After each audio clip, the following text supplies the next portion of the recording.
For the modern LDS Church, dispensations are administrative and ecclesiastical in nature.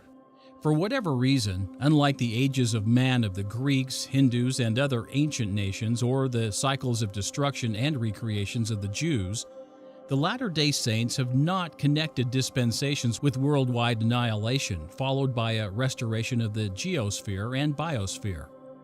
Destruction is replaced by apostasy, and restoration is replaced by reintroduction of the gospel. It is odd that the church seems to miss what the rest of the ancient world found obvious. The world has been repeatedly destroyed. That in each and every dispensation to date the world was destroyed is transparently described in the scriptural accounts. The pattern of the cyclical destruction and restoration of the world should be easy to reconstruct for serious readers of Scripture.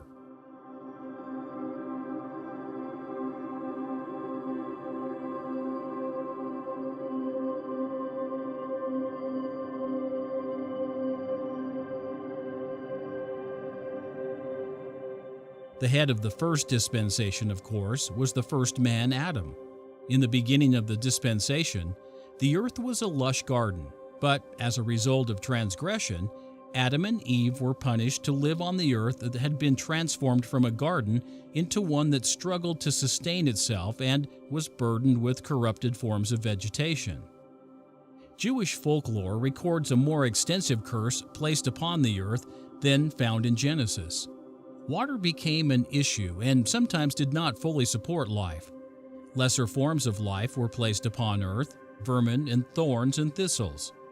The surface of the earth was transformed from a fairly flat one to one with mountains and valleys, certainly an indicator of a catastrophic event.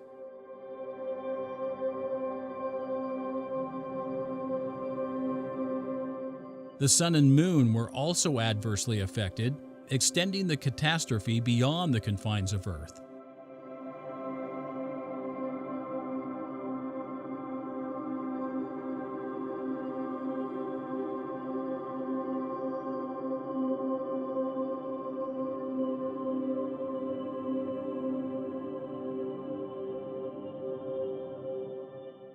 The fall also brought a change in diet. In the garden, Adam and Eve were commanded to eat fruit of the tree. After the fall, the couple was commanded to eat the herb of the field and bread. In the garden, fruit was gathered without laborious effort. Herb and bread, on the other hand, required cultivation and preparation. This change implies that agriculture was introduced with the fall.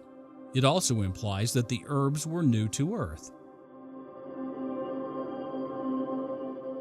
The second dispensation was under the charge of Enoch. The scriptures do not record a specific catastrophic event, but do make it clear that Enoch lived in catastrophic times. The restoration aspect of the dispensation took the form of separating Enoch and his city from earth and taking them to heaven. Others from this dispensation had the privilege of being taken to Enoch's city based upon their righteousness. Melchizedek and his people earned this privilege.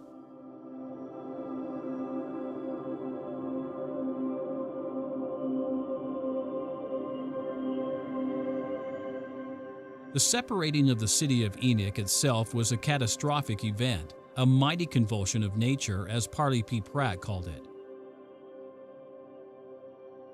The Great Flood during Noah's dispensation is, perhaps, the preeminent catastrophe of all time. Except for the animals preserved in the ark, all life died. Needless to say, the flood was an extinction event without parallel. But it was more than that. As a result of the catastrophe, the earth tilted on its axis. The tilting of the axis introduced the seasons. The Lord had restored the earth, but under different conditions. Lost in the King James translation is the important fact that Noah became the first man to cultivate the grape. Other translations of the verse bring this out.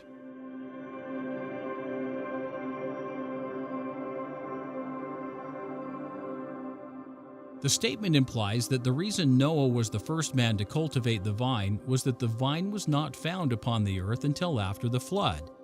It was, among other plants and animals, brought from another planet to earth.